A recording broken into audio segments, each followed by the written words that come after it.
sur la paracha de la semaine qui a toujours cette vertu d'être une explicitation du déroulé de la vie, ceci quel que soit le siècle. Alors, vous avez un document sous les yeux qui parle de l'épisode extrêmement complexe qui s'est passé et tragique, qui s'est passé dans le début de la paracha. Je m'explique, je vais juste fermer là-bas parce que...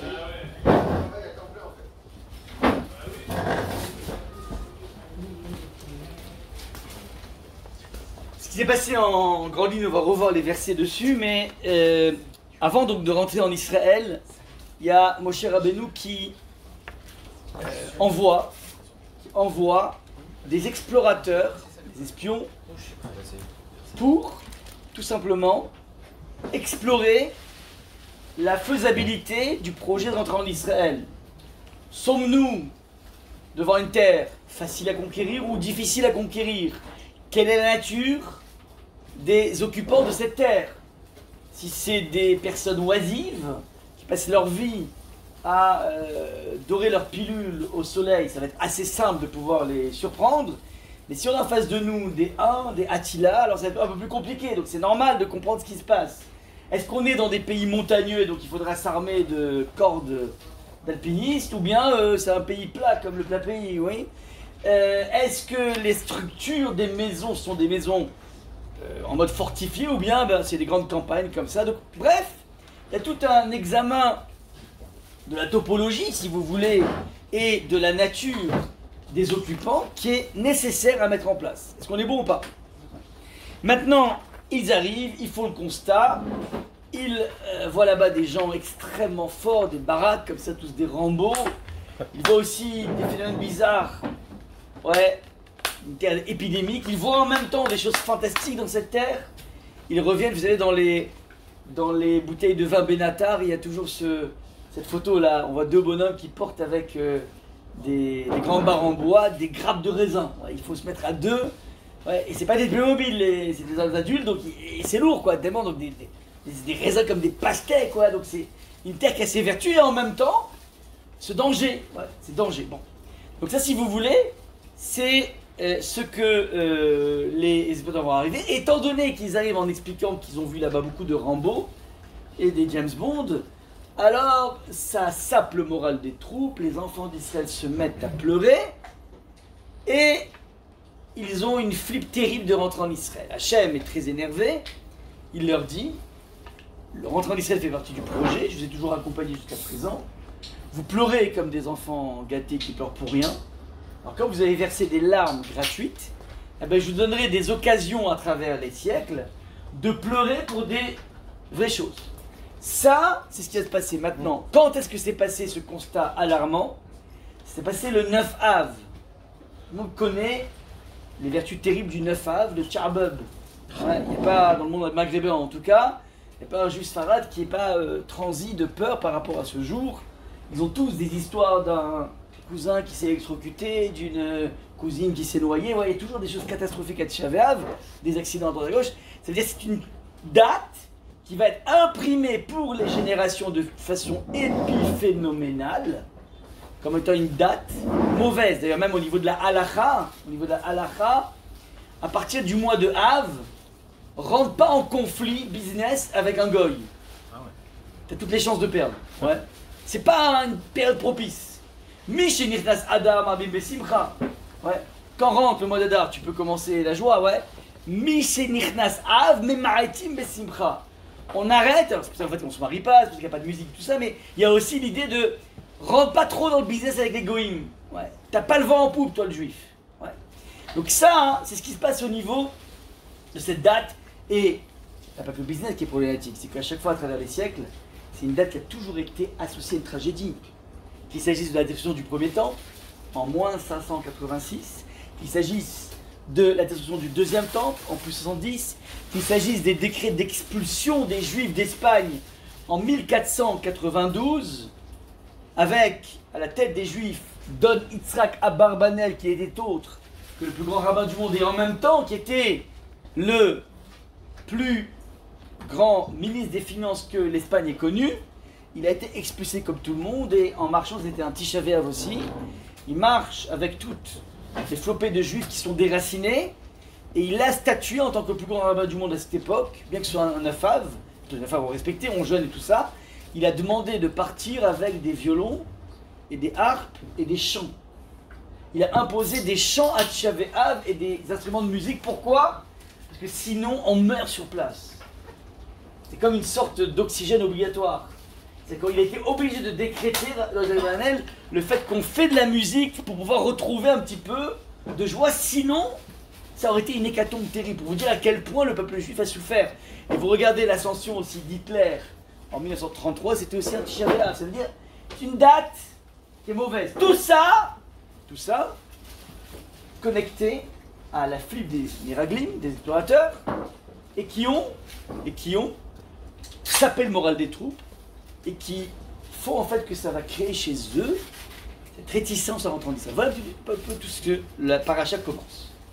Maintenant, évidemment, je ne peux pas m'empêcher, dans ce récit, de se poser une question tout à fait légitime qui est relayée par le Ramban Nachmanide, et qui dit, mais pourquoi tu en veux aux explorateurs d'avoir fait ce constat sur la nature de la terre d'Israël? Je m'explique. Ils ont été envoyés pas comme des tours opérateurs. Le texte dit la tour à Taaretz. C'est de là la tour opérateur, ouais. Ils sont pas venus pour arriver avec un constat en disant oh là là là là, mais j'ai trouvé un plan de malade. Ça s'appelle la terre d'Israël. C'est beau comme la Suisse, tranquille comme le Danemark, lucratif comme Las Vegas. Ils n'ont pas le droit de mentir. Il n'y a pas le choix. Dans la vie, il y a ce qu'on appelle l'interdiction de la médisance. Tu n'as pas le droit de dire si Max est bête comme ses pieds, même si c'est vrai, tu n'as pas le droit de le dire. Je vous présente Max, bête comme ses pieds. Ouais. Tu n'as pas le droit. En fait, tu n'as pas le droit d'abîmer l'image que quelqu'un peut avoir de l'autre si on ne t'a pas demandé. Mais si on te le demande parce que tu dois faire une affaire avec la personne, ouais, demain j'ai envie de rentrer en affaire avec un bonhomme qui s'appelle Momo, ouais, qui s'appelle Marc Momo, et je gratte un petit peu, en fait il s'appelle Marco Mouli, ouais. Je demande à un copain, dis-moi, tu conseilles ou pas? Et s'il me dit ouais, il est top niveau, il est génial et tout, il n'a pas le droit, il doit le dire. Non mais fais gaffe, c'est un mec qui est recherché partout. T'es obligé de le dire, comprenez ou pas? Il n'y a pas le choix, on appelle ça la shonara les toilettes. Dans le monde des shidduchim par exemple, il y a des choses qu'on est obligé de dire. Je vois cache-cache par rapport à ça. Donc qu'est-ce que tu veux de ces explorateurs qui découvrent une Israël un petit peu comme aujourd'hui? Tiens, au sud, tu as le Hamas qui tue et qui viole, t'as au nord, t'as le Hezbollah qui veut faire la même chose, t'as l'autorité palestinienne à l'est, Yehuda et Shomron, et puis t'as tous les amis, l'Iran, l'Irak, tout ça qui n'attendent qu'une seule chose, c'est massacrer la terre. Dire ça, c'est pas du lashon hara, c'est une réalité. Et c'est ce qu'ils ont dit. On a vu là-bas des gens énormes, ils sont suréquipés, ils sont cachés dans des grottes, ils ont des tunnels, ouais, c'est un petit peu ça le problème. Donc maintenant ils arrivent, il n'y a pas le choix de casser le moral, mais nous aussi on a le moral cassé. Quand on pensait en fait que cette guerre elle aurait pu durer un mois, avec les pressions politiques à droite et à gauche, finalement elle dure ce qu'elle dure. Et nous aussi on ne sait pas quoi faire. Donc ça veut dire que la problématique des personnes, des miraglim, c'est notre problématique, et je pense qu'à leur place, on aurait fait exactement la même chose. Ils vont être mis au pilori de l'histoire juive, ils vont être condamnés.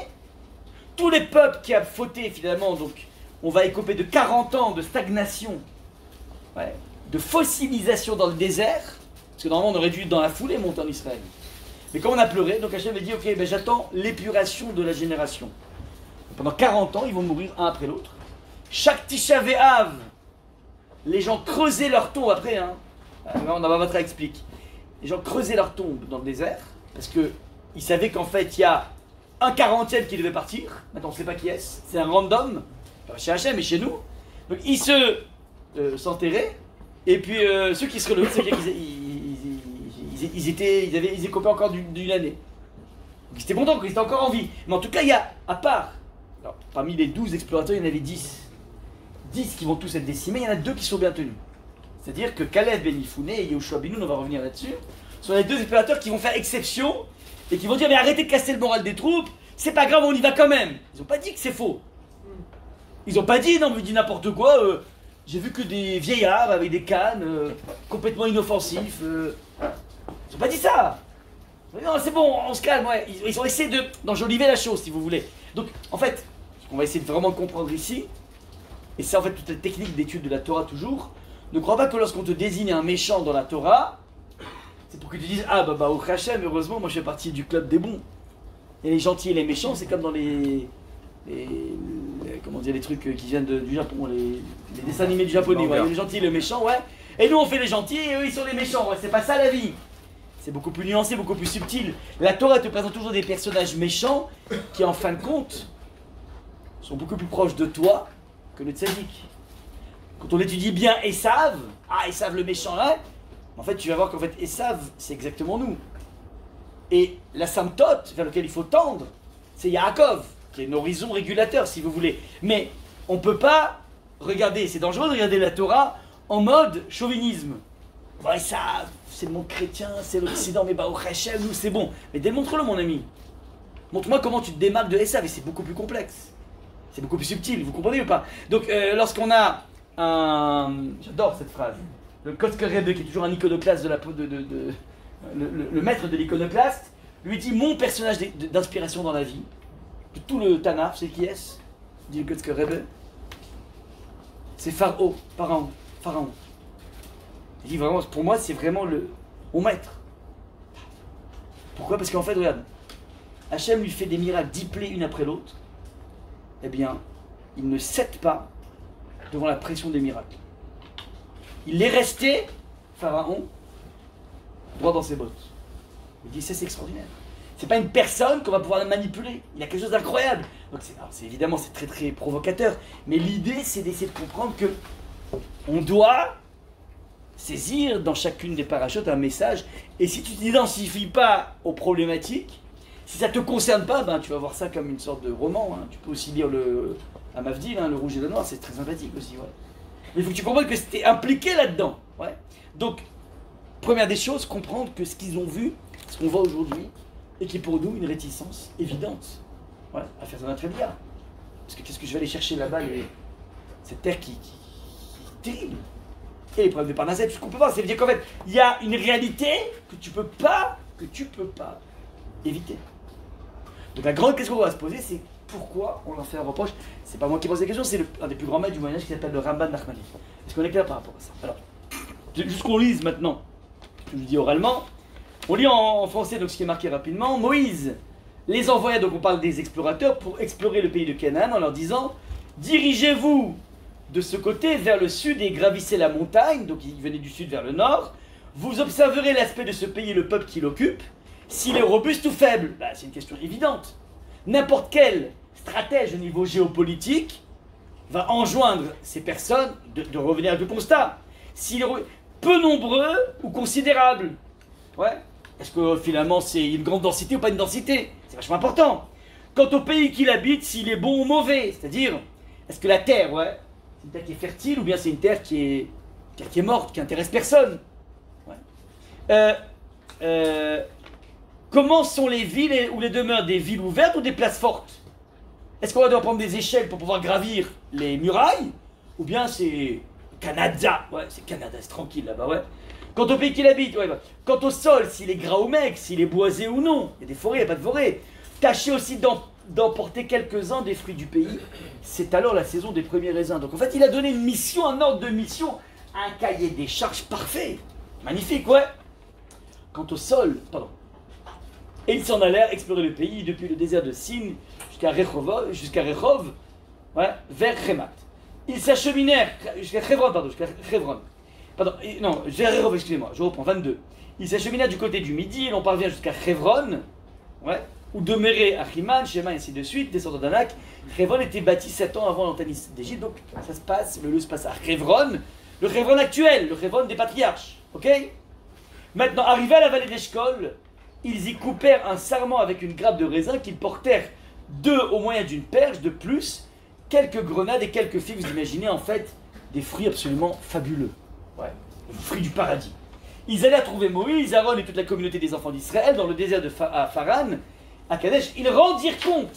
Donc ils ont fait comment dire, comment compte rendu, merci, rendir compte rendu, bravo, ouais, à eux. Et toute la communauté leur montrait les fruits de la compte, et puis ils arrivent. Je dis, c'est l'oncle d'Amérique qui arrive avec des présents plein les bras, c'est magnifique, ouais, je tape chez moi. Et d'ailleurs, c'est intéressant, regardez. Il y a une dage qui raconte que Akadosh Baruch Hu, il a décidé de choisir, enfin, il y a un choix mutuel par rapport au frère d'Israël. Israël comme étant le frère aîné de l'humanité. Voilà, donc il y a une sorte d'érection du cas d'Israël comme étant un petit peu le leader, en tout cas le frère aîné qui est censé montrer l'exemple. Maintenant, il a placé ce peuple juif, de façon historique, sur la tête d'Israël. Je rappelle quand même en très rapide les données historiques fondamentales parce qu'on a tellement été biberonné par ces délires qu'on voit partout sur tous les médias, dans la bouche de tous ces abrutis, de tous ces gens méchants. Ouais, que ce soit bien clair, la terre d'Israël a été conquise par Yahushua et depuis ce moment-là, c'était il y a 3300 ans, elle a toujours été une terre juive. Toujours. Voilà, toujours. On l'a conquise, on a certes été, donc on a construit, on l'a conquise, on a monté un temple, certes il a été détruit, on a été mis en déportation, 70 ans après on est revenu sur notre terre, on a reconstruit le temple, on a été chassé une nouvelle fois en plus 70, et pour nous humilier, le monde romain a décidé de qualifier, d'appeler le pays d'Israël Palestine, du nom de qui? Des Philistins, qui étaient les ennemis jurés de l'époque de David, 1000 ans auparavant. Donc si on allait prendre une référence historique de la préhistoire, en disant, ah, vous, Israël, vous voulez avoir la superbe, eh bien on va nommer cette terre Palestine pour tout simplement, comment dire, vous humilier.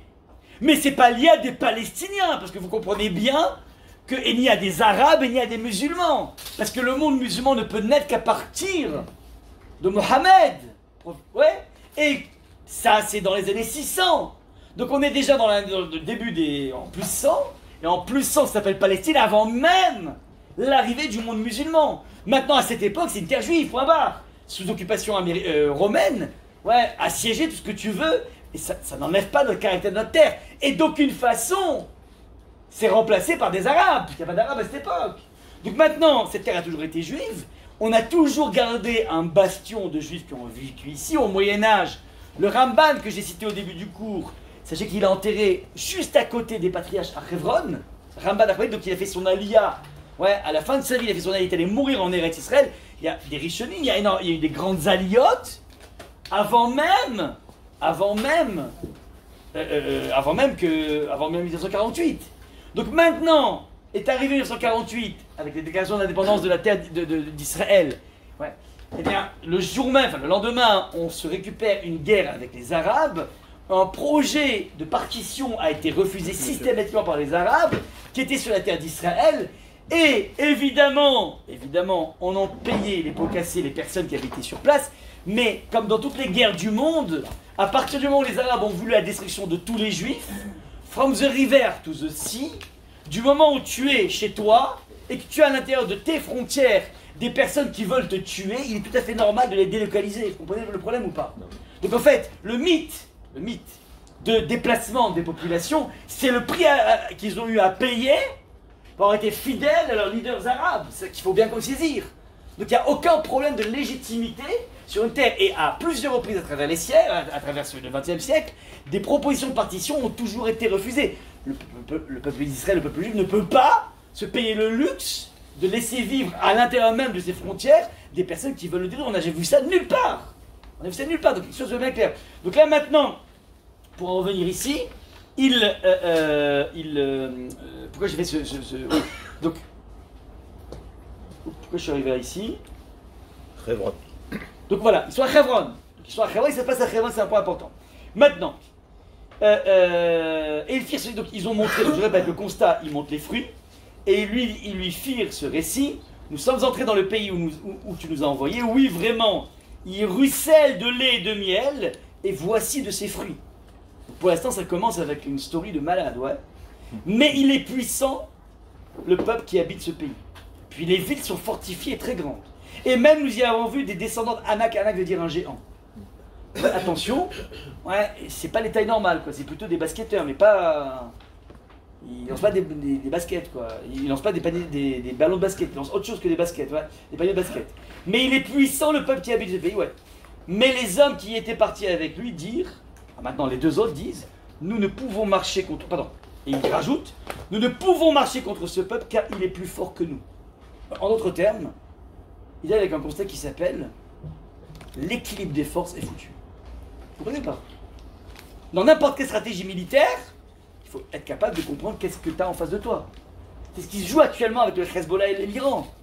Tu es obligé de savoir s'ils ont accès ou pas à la bombe atomique, tu es obligé de connaître les outils de prison. Donc c'est-à-dire, on est pour l'instant dans une stratégie tout à fait normale. Et ils décrivent le pays qu'ils avaient exploré en disant aux enfants d'Israël, le pays que nous avons parcouru pour l'explorer est un pays qui dévore ses habitants. Mais là j'explique que pour de bon, partout où ils passaient, ils voyaient des attroupements d'individus qui pleuraient leur mort. C'est une terre dangereuse, une sorte de terre de Tchernobyl, je sais pas. Quant aux pays que nous y avons vus, sont tous des gens de haute taille. Maintenant, jusque-là, on n'arrive pas à comprendre le problème. Ouais. Alors, toute la communauté se souleva en jetant des cris, et le peuple passa cette nuit à pleurer. Jusqu'à présent, c'est toute la rétrospective. Ceci étant dit, donc on a posé 3 questions par rapport à ce récit. La première des choses, c'est que veux-tu d'un espion qui est censé faire ce qu'il a à faire en termes d'exploration? Ils ont fait le constat, c'est tout à fait normal. Deuxième question qui est posée par le Ramban qui est incroyable. Lorsque dans le livre de Devarim, dans la paracha de Ekev, on est 40 ans après, Moshe les prévient qu'il va falloir qu'on rentre en Israël. Il leur dit la chose suivante. Shema Israël, oh écoute Israël, c'est le peuple juif. Tu franchis maintenant le Jourdain pour aller déposséder des nations plus grandes et plus puissantes que toi, aux villes importantes dont les remparts touchent le ciel. Moshe est beaucoup plus superlatif que les explorateurs eux-mêmes. Ça fait pas flipper ça?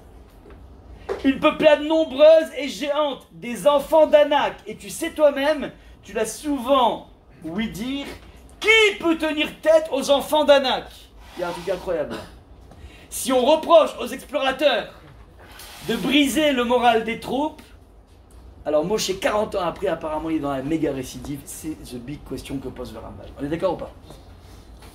Ça, c'est la grande question. Okay. Maintenant, pour essayer de répondre à cela, on va explorer alors une magnifique remarque. Donc, je m'inspire ici de Rav Ashkenazi, qui fait un truc absolument extraordinaire. Il a amené donc une remarque assez incroyable, qui dit qu'en fait que cette opposition entre Moshe Rabbeinu, Caleb ben Yefoune et Yehoshua ben Nun d'un côté, donc les 2 explorateurs qui n'ont pas fauté et les 10 autres, prend ses racines dans la Torah dans un épisode beaucoup plus en amont, beaucoup plus vieux. Et en fait, pour trouver cet épisode, on va utiliser les thèmes qui ont été utilisés. Et ce qui est tout à fait intéressant, c'est qu'il existe un passage dans la Torah qui est exactement 22 ans après la vente de Yosef. Yosef, il avait été jalousé par ses frères. Ils ont décidé de le tuer. Au dernier moment, ils ont résisté. Il le jettent dans un puits. Après, ils essaient de le récupérer. Il est déjà sorti du puits, vendu de caravane en caravane. Il débarque en Égypte. Là-bas, il travaille chez un bonhomme, M. Potiphar. Il est tellement brillant qu'il devient DAF, directeur financier. Et puis, de fil en aiguille, le pauvre, il est beau. Et la femme du directeur, elle est belle. Et la femme du directeur en veut, a envie de tout simplement de tromper son mari. En tout cas, a envie de faire une vie avec Yosef. Et pendant 1 an, elle le drague. Et au bout d'1 an, elle essaie de le faire succomber. Il résiste. Et comme il résiste, ses plans ont tourné au cauchemar pour elle. Elle n'est pas contente. Donc elle décide d'utiliser le MeToo avant l'heure. Elle accuse d'un viol qu'il n'a jamais voulu commettre. Et la maline, c'est pas le comprimé, hein, mais elle est maligne parce qu'en fait, il va se démettre, il va se dégager d'elle. Elle va lui arracher sa tunique, la fameuse tunique qui a été donnée à Adam, le premier habit du monde. Donc c'est le premier sape du monde. Qui va être Adam, Caïn, ainsi de suite. Boum, on va retrouver chez Abraham, boum, jusqu'à Yaakov. Yaakov va donner la Ketonet Passim, donc cet habit ancestral, qui était le joyau familial, c'était Yosef qui l'avait. Il y a laissé cet habit, et donc il a dit, mais j'ai une preuve à conviction. Il est venu, il s'est déshabillé. Vous comprenez ou pas? C'est horrible. Donc maintenant, à l'époque, ils écoutent les MeToo. Donc ils le prennent, ils le mettent immédiatement. Enfin, je ne pense pas que ce soit le MeToo, mais ils écoutent surtout, je pense, le fait qu'elle a été une femme noble, et lui, c'était un abruti. Donc, enfin, un esclave, quoi. Pas un esclave, mais un bonhomme qui vient d'un étranger, si vous voulez. Donc, ils le mettent en prison, et là-bas en prison, vous vous rappelez l'histoire des rêves? Ouais. Donc, il y a des gens qui rêvent, ils les interprètent, et puis 2 ans après, quand celui qui a été réincorporé à sa tâche, il est en face des rêves de Pharaon qui n'arrivent pas à élucider avec tous ces mages, avec tous ces marabouts, avec tous ces liseurs de bonnes aventures. Et il se rappelle, lui dit, mais je me rappelle, dans l'atoll, il y avait un petit youpan qui était avec nous et qui a su de façon magnifique interpréter les ivris. Hein. Je rigole pas quand je dis youpan, je traduis si vous voulez. Donc il a réussi à interpréter les rêves, incroyable. Donc il faut monter, il demande, on va essayer avec ce bonhomme, un marabout incroyable. Et puis il lui dit, voilà, ton rêve, c'est cette année d'abondance, cette année de famine, il faut... Il fall in love, Pharaon il est comme un fou, il dit, ok, pas de souci, c'est toi qui vas être le numéro. Donc au bout de tout ça, c'est 22 ans. Pardon, c'est pas 22 ans, c'est exactement 15 ans. 15 ans. Au bout de 15 ans, même pardon, 13 ans. Parce que c'est 13 ans de vie de Yosef, il devient l'homme le plus puissant du monde. Jeff Bezos à côté, c'est un petit rigolo, ouais. Parce qu'il a la plus grande nation du monde et il est le poumon nourricier du monde entier. Cette année de famine arrive, comme c'était prévu, d'abondance. Puis ensuite, 2 années de famine. Au bout de 2 années de famine là-bas, donc lui il est en Égypte. Ses frères sont restés, mais 22 ans après, en Israël. Mais en Israël, au bout de 2 ans, ouais, et Bangladesh, ouais, c'est Bangladesh. Donc il faut manger, Yaakov dit, bah, il faut aller en Égypte. Pas de souci, on va en Égypte. Il débarque, il envoie combien d'enfants? 10 enfants. Il y a 10 enfants qui débarquent en Égypte. Maintenant, comme c'est une force, comme c'est des gens très forts, ils veulent passer à incognito, chacun passe par une porte différente. Okay, et puis ils arrivent et ils viennent acheter de quoi manger, et puis à ce moment-là, il y a un coup de Trafalgar. Yosef va essayer de les suspecter. Regardez ce que dit Yosef à ses frères. Il les voit donc arriver, donc lui il est grimé, personne ne sait qui est, mais il reconnaît tous ses frères, ça fait 22 ans. Ça fait 22 ans que tu n'as pas vu tes frères. Qu'est-ce que tu fais? Une accolade, tu les embrasses, tu te mets à chialer, pire que ça, rien du tout. Est-ce que Yosef Atralomot, il se rappelle de ses rêves, vous savez, ses rêves qu'il voyait des gerbes de blé qu'il ramassait, qu'il a disposées, puis les gerbes de blé de ses frères aussi se sont prosternés devant la ciel. Puis après il fait un deuxième rêve, cette fois-ci c'est des étoiles, et puis les étoiles, ouais, donc il y a une étoile centrale, c'est lui, enfin lui c'est le soleil, et puis tout le monde se prosterne, la lune, les étoiles se prosternent. Donc en fait il voit ici déjà, depuis qu'il avait 17 ans, il voit une certaine forme de suprématie qu'il aura sur ses frères. Il raconte en plus ça à ses frères, ses frères n'en peuvent plus. N'oubliez pas que c'est le fils aîné de la femme aînée de Jacob. Donc en fait, il met de l'huile sur le feu, donc il décide de le dégager. Dans lui, 22 ans après, il dit waouh, finalement, mon rêve de jeunesse, ils sont là, ils disent devant moi comme des santons. Ouais. Il dit, alors qu'est-ce qu'il fait?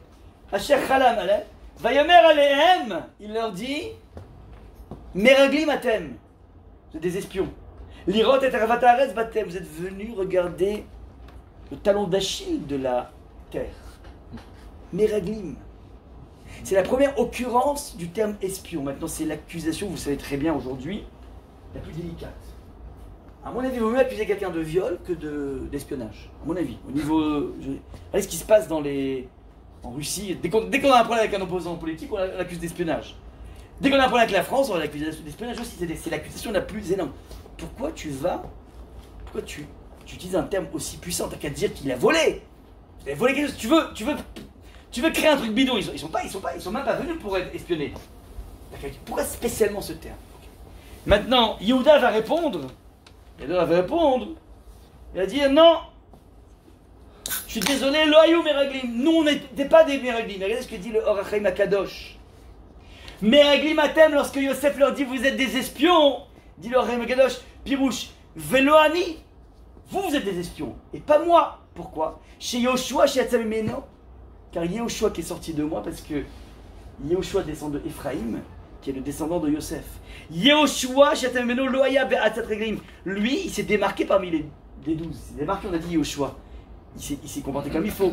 Ve'em Amrou, et ils lui ont dit Ayu Avadecha Meraglim Pirouche Yehuda. Maintenant, les frères lui répondent, Yehuda va répondre Lo Ayu Avadecha Meraglim. Nous ne sommes pas des espions. Et Shivo ki aya rosh amedabrin gam imeni yatsa kalev shelo beatzat ameraglim. Il dit Yehuda, qu'est-ce que tu racontes qu'on est des meraglim? Nous ne sommes pas des meraglim, nous ne sommes pas des espions, parce que moi Yehuda, mon descendant s'appelle Kalev. C'est aussi celui qui a échappé à la tentation des meraglim. Donc il y a ici un débat qui est en train de se mettre en place qui peut être taxé de meraglim. On va expliquer c'est quoi un meraglim, c'est quoi un espion. Quel est le problème de ces espions? Donc je répète, Yosef dit, mais moi, Yehoshua qui descend de moi, eh bien la preuve que j'échappe au problème des meraglim. Et Yehuda lui répond, mais moi aussi, Kalev descend de moi. Et donc ça prouve que j'échappe aussi au problème des meraglim. Donc nous aussi, en fait, t'as pas le droit de nous accuser de ça. Donc il y a ici un débat qui est en train de se tramer entre les deux, qui va se déployer de façon épiphénoménale à l'époque des meraglim. Et regardez ce que va dire le Harizal de façon incroyable. Alors, petite parenthèse, le Baal HaTurim dit un truc incroyable. Lorsque Yehuda répond Lohayu, nous n'étions pas, dit le Baal HaTurim, maître du XIIe siècle, Lohayu c'est la même valeur numérique de Kalev, personnage. Ça veut dire, non, désolé, moi Yehuda, je porte en moi dans mes entrailles, va sortir Kalev. Donc tu ne peux pas commencer à me taxer de quoi que ce soit. Qu'est-ce qui se passe ici? Alors, petite parenthèse par rapport à cette. C'est parallèle là, il y a au moins 6 points communs entre l'histoire des meraglim et l'histoire de Yaakov. Et je les ai marqués avec des jeux de couleurs parce que sinon c'est impossible. Première des choses, Moshe, regardez en haut du document Vaishlar, c'est en bleu turquoise. Moshe les a envoyés. Et vous voyez ici, il faut jouer donc entre ça et ça, regardez. Ici.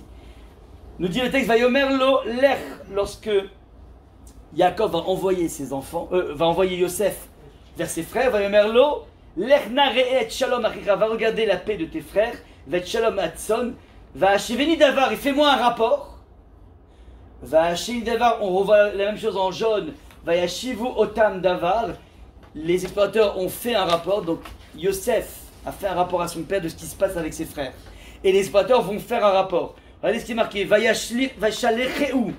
Yaakov va envoyer Yosef, Moshe va envoyer les explorateurs. Mi Emek Chevron, ça se passait où? Chez Yosef à Chevron, et les explorateurs sont allés aussi à Chevron. Regardez le troisième point commun. Ils arrivent, les frères vont faire une intrigue, ils vont prendre le Yosef, ils vont le mettre dans le puits, il va ressortir, bref, maintenant ils vont faire croire au papa, qu'est-ce qu'ils vont faire croire? Que Yosef a été dévoré par une bête sauvage. Qu'est-ce qu'ils disent? Vayakiru, vayomer ketenet bani. Voici donc la tunique de Yosef. Elle est ensemble immaculée de sang. Et qu'est-ce qu'ils disent? Chaya ra'a chalta'a. C'est une bête sauvage qui l'a mangée. Les explorateurs vont revenir en disant c'est Eretz Ochelet Yoshver. C'est une terre qui mange ses habitants. Parallèle avec manger. Et enfin, dernier point. Yaakov apprend que son fils est mort.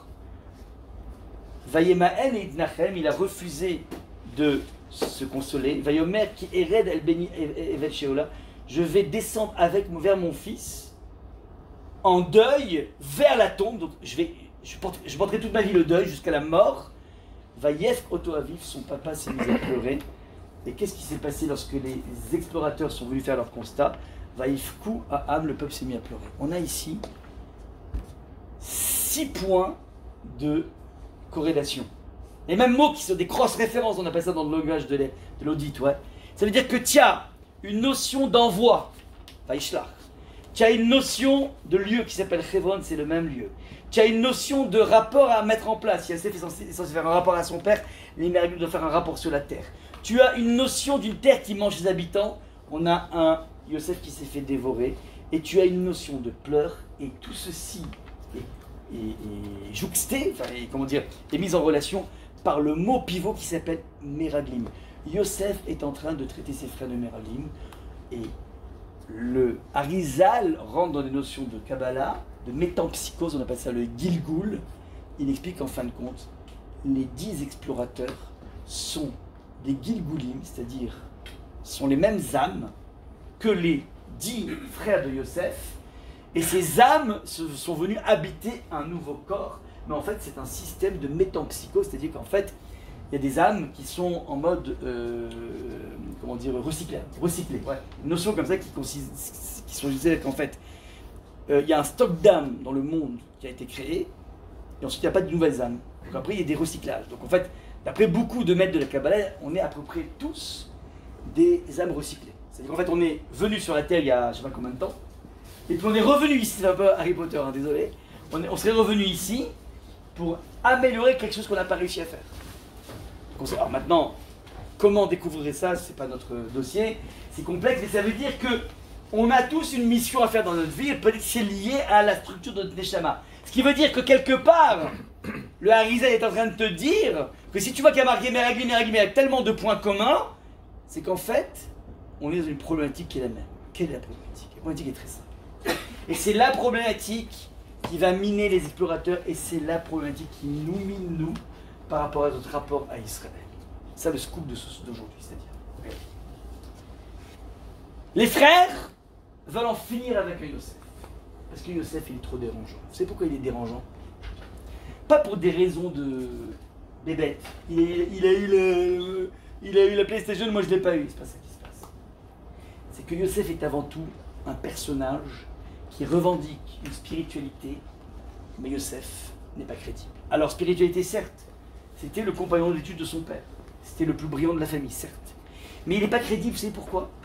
Parce qu'en fait, ses rêves l'indiquent. Dans ses rêves, il y a en permanence un problème de suprématie. Or, d'entrée de jeu, Yosef n'est pas le fils aîné. D'entrée de jeu, c'est le petit cadet qui a envie de dégommer l'aîné. Et il y a un ordre dans la vie. S'il doit y avoir un aîné, ça doit être Réhouven. Et si Réhouven flanche, c'est Yehuda qui est véritablement la racine du leader. Et donc Yosef ne peut en aucune façon venir prendre une place qui n'est pas la sienne. Et d'ailleurs c'est tellement complexe cette histoire qu'on aura à la fin des temps, en fin de compte, un Mashiach ben David et un Mashiach ben Yosef. C'est-à-dire il y a Yosef et Yehuda qui vont se retrouver, en fait il n'y a pas un Mashiach, il y a deux Mashiach. Mashiach de fille. Donc en fait il y a une vraie bataille de leadership au sein même, dans la structure même du peuple juif. Il y a deux types de missions. Maintenant, Yosef revendique une spiritualité qui n'est pas crédible. Vous savez pourquoi? Parce qu'en fait, à 17 ans, à part qu'il rêve de suprématie, de quoi il rêve? Il rêve d'étoiles, il rêve de gerbes de blé.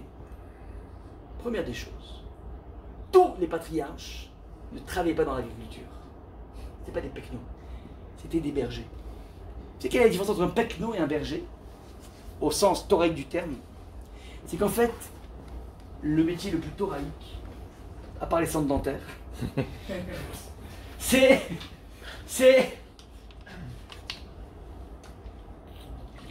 être un berger. Parce qu'être un berger, ça ne te prend pas la tête au niveau du boulot. Tu as une chose à faire, ouvrir l'enclos, les faire paître, et pendant ce temps, tu peux être dans la poésie. Tu peux être dans la méditation. Tu peux être dans la spiritualité totale. Tous les patriarches étaient des roés, étaient des bergers. Maintenant, l'agriculteur, c'est plus complexe. Il faut semer, il faut planter, il faut bêcher, il faut protéger des chenilles, et il faut alimenter, et il faut... C'est insupportable. C'est un métier dans lequel tu ne peux pas vraiment être connecté. C'est un monde du business. Maintenant, Yosef, premier point, de quoi il rêve? Il rêve pas d'une parnassa classique, avec des moutons, il rêve d'une parnassa avec du blé. Ça veut dire que quelque part, Yosef, ça n'a pas l'air le mec qui va rester à la yeshiva. Pas du tout. Qui plus est, dit Rashi, précise, Yosef, il avait un rapport, il était très beau, il avait un rapport à l'esthétique qui le rendait encore moins crédible. Il passait son temps à se gominer les cheveux. Mon ami, tu revendiques être celui qui va être la figure inspirante du judaïsme.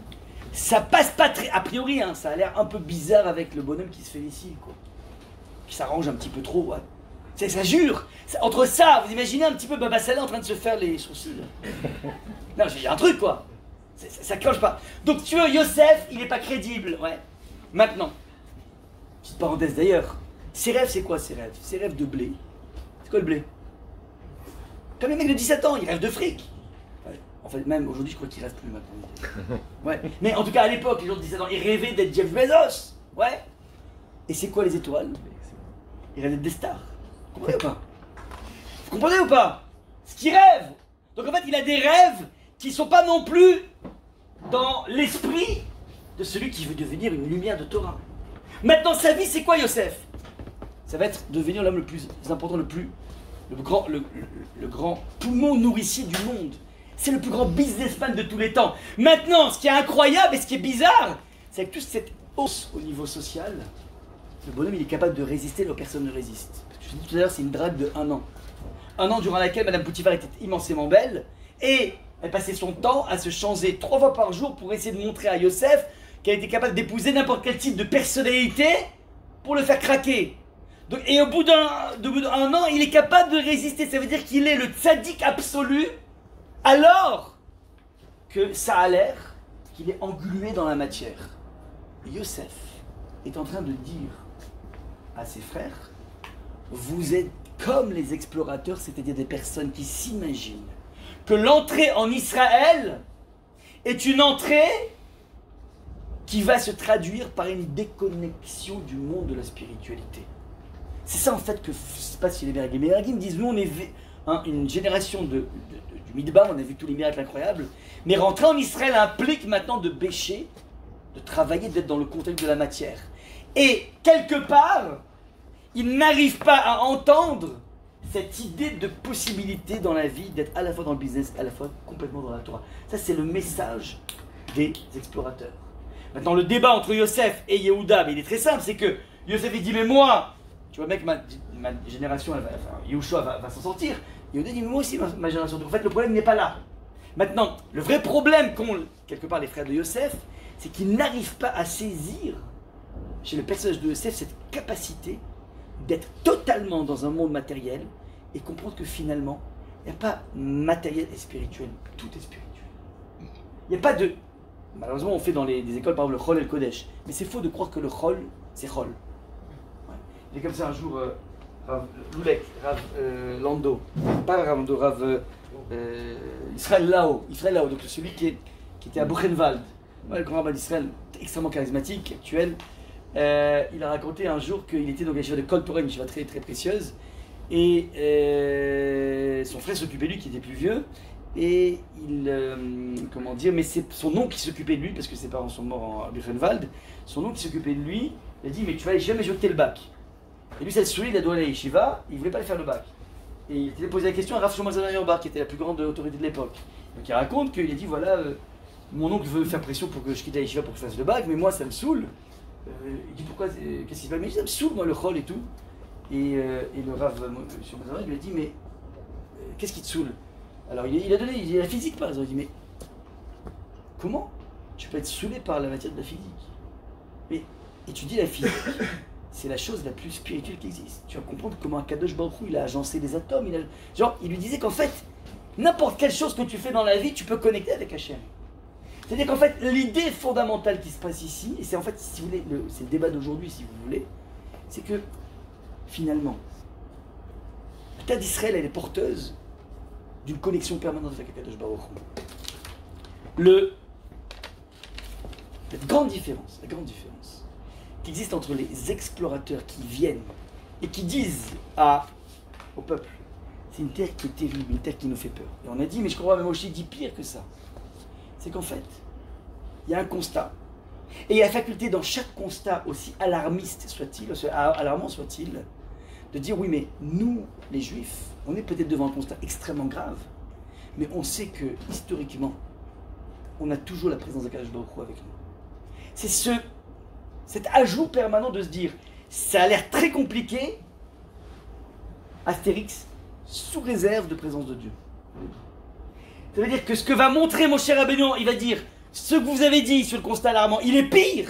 Donc 40 ans après, il va dire, c'est pire que ce que vous avez dit. Mais de toute façon, on sait pertinemment qu'on va avancer avec Akadosh Baruch Hu. C'est-à-dire qu'aujourd'hui, évidemment, on a besoin de l'armée de Tsahal. Et ce serait un miracle Ce serait extraordinaire.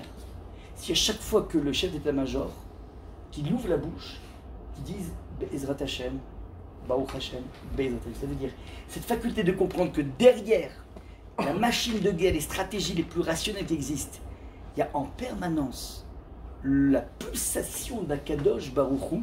Ça, c'est l'enjeu fondamental de tout ce passage. Le passage est en train de dire la chose suivante. Ils sont arrivés, ils ont fait un constat alarmant, ils ont juste oublié de greffer Akadosh Baruch Hu. Maintenant, pourquoi ils ont oublié de greffer Akadosh Baruch Hu? Le point, il est extrêmement intéressant. C'est qu'en fait, ils ne sont pas en train de se dire, il y a une histoire, on va rentrer dans cette histoire, on va essayer de se débrouiller par rapport à ça. Au fond de eux, ils n'arrivaient pas à entendre la présence de Dieu dans un monde rationnel, et donc ils ont cherché des prétextes pour ne pas rentrer en Israël. Prenez un enfant. Ouais. Un matin, il dit, j'ai très mal au ventre. Bon, c'est pas grave, tu vas pas à l'école, mal au ventre. Le lendemain, il dit, oh là, j'ai un mal de tête, une migraine de malade, j'en peux plus. Ok, tu restes à la maison. C'est le troisième jour, il te dit, oh là là, mais j'arrive plus à marcher, j'ai truc. Tu dis, en fait, c'est ni la jambe qui te fait mal, ni le ventre qui te fait mal, ni la tête, en fait, c'est l'école qui te fait mal. Ouais. Ça veut dire, il y a dans la vie chercher des solutions à des problèmes, et il y a parfois dans la vie chercher des problèmes à des solutions. La solution, si on ne monte pas en Israël, et ça c'est la solution, et les problèmes, on va expliquer pourquoi. C'est-à-dire qu'en fait, on a déjà un billet de décision, ils avaient ce billet, et ils vont orchestrer les choses. Donc la seule nuance fondamentale qu'il y a entre les deux épisodes, Moshe d'un côté et les Meraglim de l'autre, c'est est-ce que tu es capable d'entendre cette harmonie incroyable que Yosef a mise en place, c'est-à-dire être capable de rester soi-même dans une doucha incroyable, dans un monde qui est tellement étranger aux valeurs de la Torah. Ça, c'est l'enjeu essentiel. La terre d'Israël, on y rentre à partir du moment où on a compris ce message fondamental. C'est pas une terre comme les autres, c'est une terre dans laquelle tu es condamné à la dimension spirituelle. Même Ben Gurion, qui n'est pas spécialement religieux, il a dit celui qui en Israël ne croit pas au miracle souffre d'absence de pragmatisme. C'est un oxymore incroyable. Ben Gurion lui-même, qui était un laïc, vient te dire ne pas croire au miracle et en fin de compte une absence de pragmatisme. Les gens ils disent l'inverse. Non, soyons pragmatiques, arrête avec tes histoires de... Non. Ça c'est le point, ça veut dire l'enjeu essentiel ici qu'on touche, c'est cette faculté de comprendre que le peuple juif ne peut rien sans Akadosh Baruch Hu. Je vous ai amené ici dans le document cette phrase incroyable qui est amenée par un non-juif. Ouais, le fameux auteur de Tom Sawyer, Mark Twain, qui dit les Égyptiens, les Babyloniens, les Perses se levèrent, remplirent la planète de bruit et de splendeur, puis s'évanouirent et s'éteignirent. Les Grecs et les Romains suivirent, firent un bruit considérable et ils ne sont plus. Le Juif les a tous vus, les a tous vaincus et reste ce qu'il a toujours été, ne présentant aucune décadence, aucune infirmité due à l'âge, aucun affaiblissement de ses rôles, aucun ralentissement de sa vigueur, ni engourdissement de son esprit vigilant et dynamique. Toute chose est mortelle sauf le Juif. Quel est le secret de son immortalité? Un non-juif qui observe un peu juif dit mais il y a quelque chose qui n'est pas comme les autres. Ça veut dire que fondamentalement, tu es obligé de regarder l'histoire juive et te rendre compte que depuis quand on a vu un peuple qui a été chassé pendant 1900 ans, il puisse revenir sur sa terre comme on l'a fait. C'est un truc complètement incroyable. Il n'y a pas eu un seul peuple qui n'a pas été totalement assimilé. On est revenu avec la même Torah, les mêmes choses. Ça veut dire, ce que va dire ici les Meraglim, enfin l'épisode des Meraglim, c'est comprendre fondamentalement que on ne peut rien sans systématiquement dans la vie greffer la présence de Dieu. Il y a une histoire chassidique magnifique qui raconte comme ça qu'un jour il y avait un bonhomme qui était vraiment dans la galère au niveau financier et il y a un copain qui lui a dit mais pourquoi tu vas pas voir ton oncle qui habite en... Lui il était en Lituanie, il dit un oncle en Ukraine, va en Ukraine. Et il est hyper riche et compagnie, pourquoi tu vas pas? C'est ses parents qui lui ont dit ça, va le voir, peut-être qu'il va t'aider, je sais pas, ouais. Dommage, tu galères comme ça avec tes enfants et toute ta femme, c'est compliqué.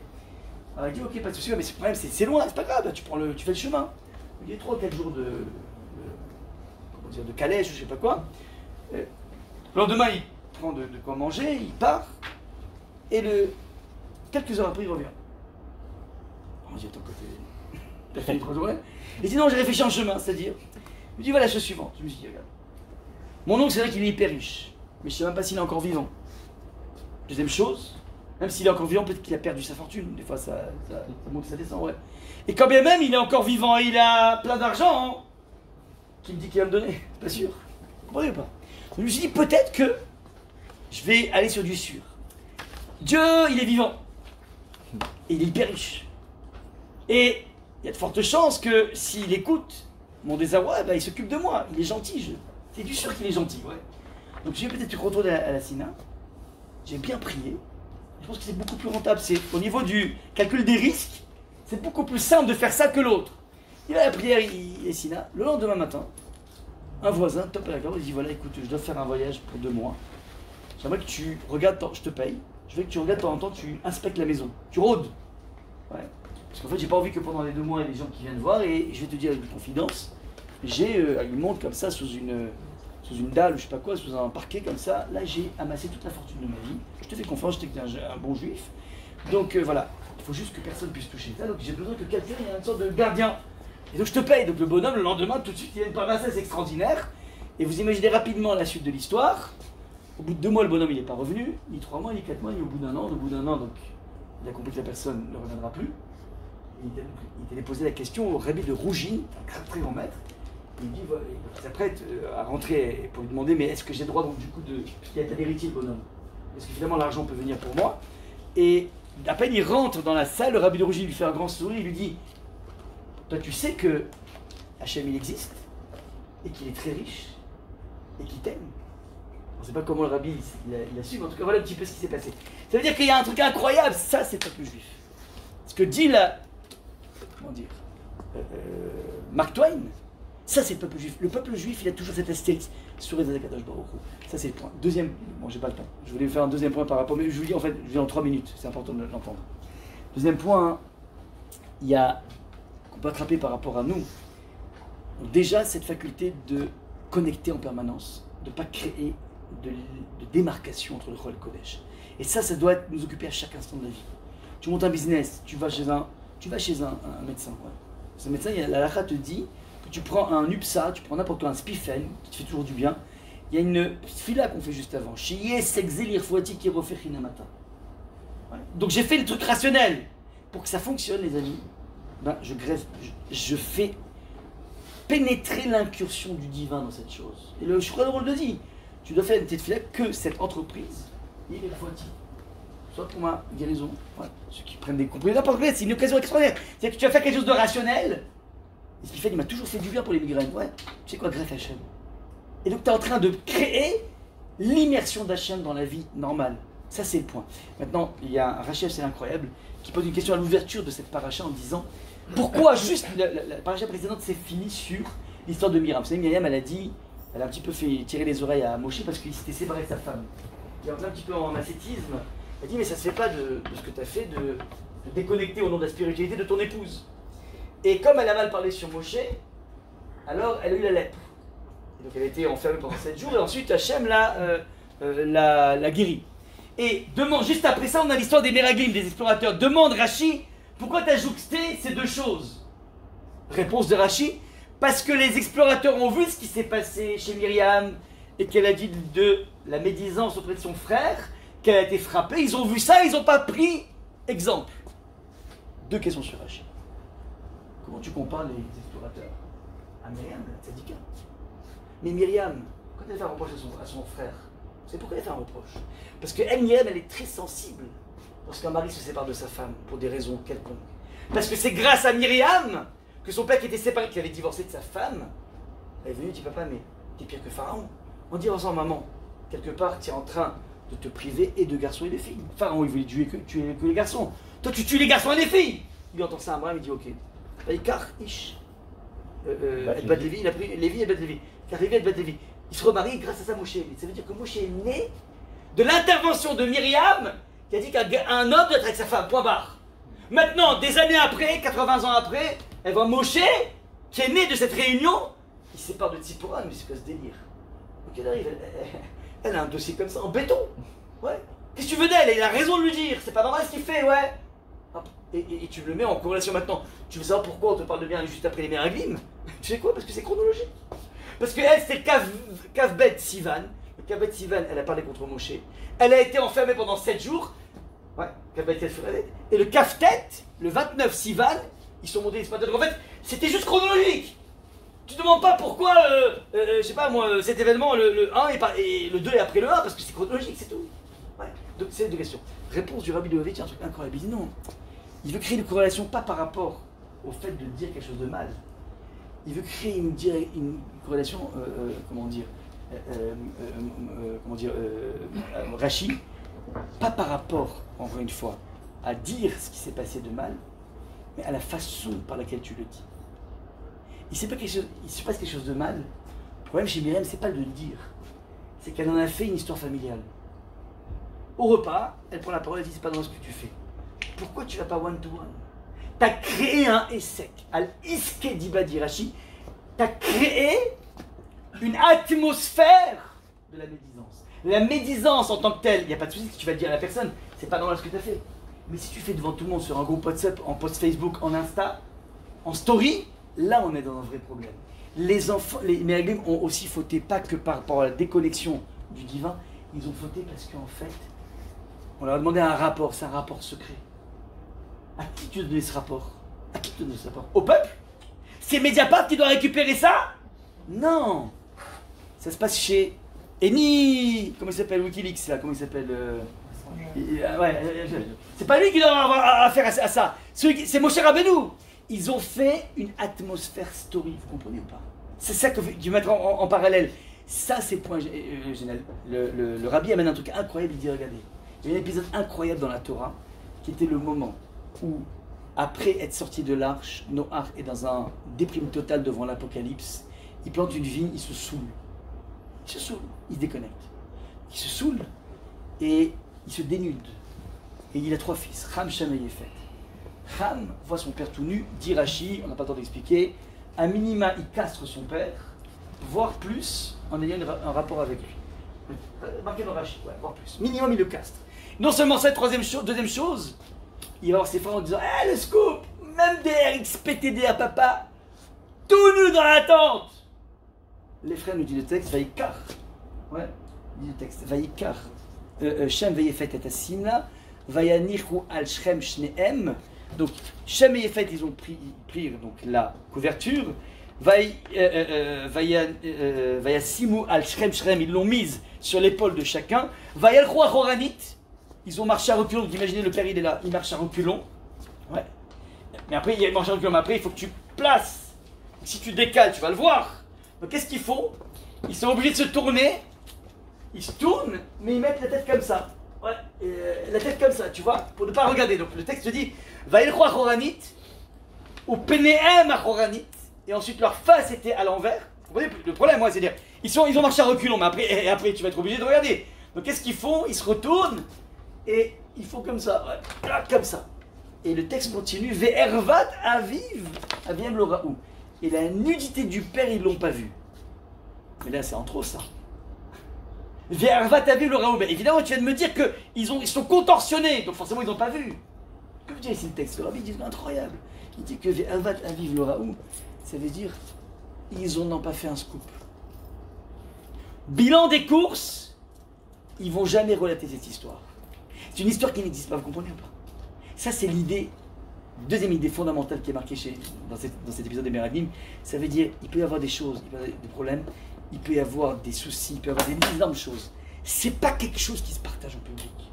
Ça se partage qu'avec une personne qui est assermentée pour ça. Ils auraient dû amener le couple à Moshe. Moshe aurait tout géré. Donc qu'est-ce que fait Moshe 40 ans après? Premièrement, stratégie, faites gaffe. Vous allez avoir des gens, t'as pas idée comment ils sont balèzes. Mais Hachem va être avec nous. Parce qu'il a toujours été avec nous. C'est cette addition que Moshe met en place. Et là, on n'est pas dans un problème. C'est ça la nuance fondamentale. Dans la vie, c'est vrai qu'on a tous tendance à déconnecter le rôle du Kodesh, primo, secondo. On a tous tendance à être dans cette volonté de scoop, voire alimenter, un peu comme les journalistes qui ont besoin d'histoire pour pouvoir faire marcher. Ouais, vous avez vu, on parle plus d'Israël depuis qu'il y a les élections. Ouais. Donc, heureusement qu'il y a Bardella et Mélenchon. Quoi. Ouais, ouais. Non, c'est fou. Vous avez remarqué ou pas? Pas plus, il y a plus de victimes, ouais, apparemment. Et il doit y avoir une trêve à Gaza, apparemment. Il doit y avoir une trêve, ouais, certainement. Ouais. Ça veut dire, en fait, ce qui les intéresse, c'est créer du. Ouais. Ça, c'est le point essentiel. Je m'arrête là. Je vous souhaite un D'accord. Tu dis, c'est pas.